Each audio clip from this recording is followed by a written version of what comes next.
Assalamualaikum warahmatullahi wabarakatuh. Nama saya Jihanisa Vika Paramita dengan NPM 2024-20 10847. Video kali ini dibuat untuk memenuhi tugas ujian tengah semester dengan mata kuliah manajemen resiko.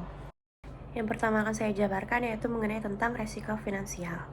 Resiko finansial seringkali berkaitan dengan kondisi keuangan perusahaan yang dapat mengganggu arus kas, keuntungan ataupun kelangsungan usaha tersebut. Yang kedua yaitu resiko operasional.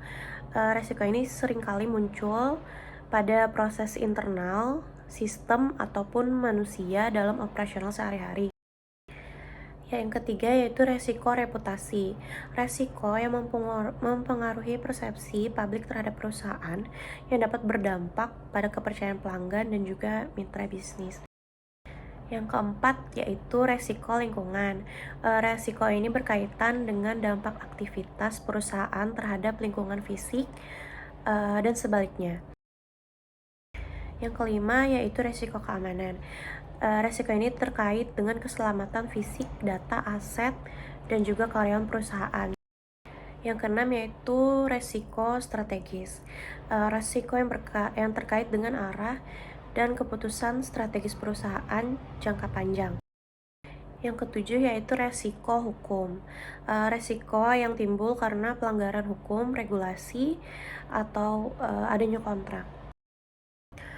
Kemudian pada soal nomor 2 yaitu mengenai tentang studi kasus pada sebuah perusahaan yang melakukan suatu program promosi untuk meningkatkan penjualannya.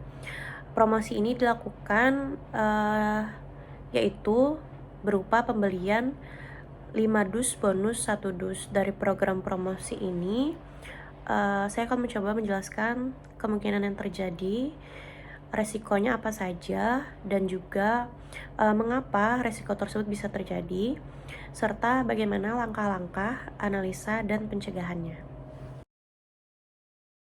Kemungkinan yang bisa terjadi itu berupa gangguan proses logistik, stok bonus habis, dan juga kesalahan pencatatan bonus.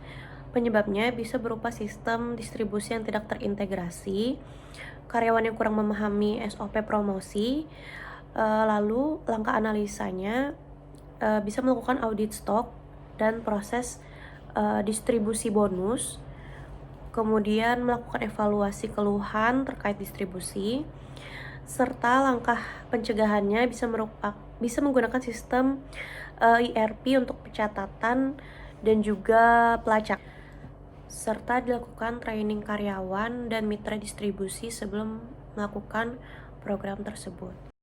Adanya resiko reputasi. Kemungkinannya itu pelanggan akan kecewa karena bonus tidak sesuai dengan harapan atau adanya keterlambatan pengiriman. Penyebabnya bisa terjadi yaitu kurangnya komunikasi atau informasi yang jelas tentang promosi, kemudian ketidaksesuaian antara promosi di lapangan dan yang juga dijanjikan. Kemudian langkah analisanya yaitu memantau keluhan pelanggan selama promosi berlangsung, serta melakukan survei kepuasan pelanggan pasca promosi. Dan langkah pencegahannya yaitu menyiapkan materi promosi yang jelas dan mudah dipahami. Kemudian menyediakan layanan pelanggan khusus untuk program promosi tersebut. Lalu ada resiko strategis yang mana kemungkinan ini bisa terjadi yaitu pelanggan hanya beli saat promosi, bukan sebagai pelanggan yang loyal dalam jangka panjang.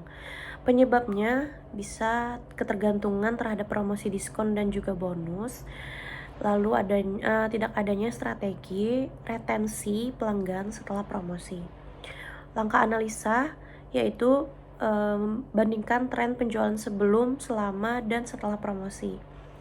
Lalu menganalisis pelanggan baru dan juga pelanggan tetap, serta langkah pencegahannya yaitu menggabungkan promosi dengan program loyalitas jangka panjang, serta melakukan evaluasi efektivitas promosi secara berkala. Kemudian ada resiko keamanan yang dapat terjadi akibat sistem klaim manual yang rentan manipulasi, kemudian tidak ada pembatasan atau pelacakan real time. Lalu langkah analisa bisa dengan audit internal atas klaim bonus dan juga distribusi, kemudian melakukan cross check data penjualan dan bonus.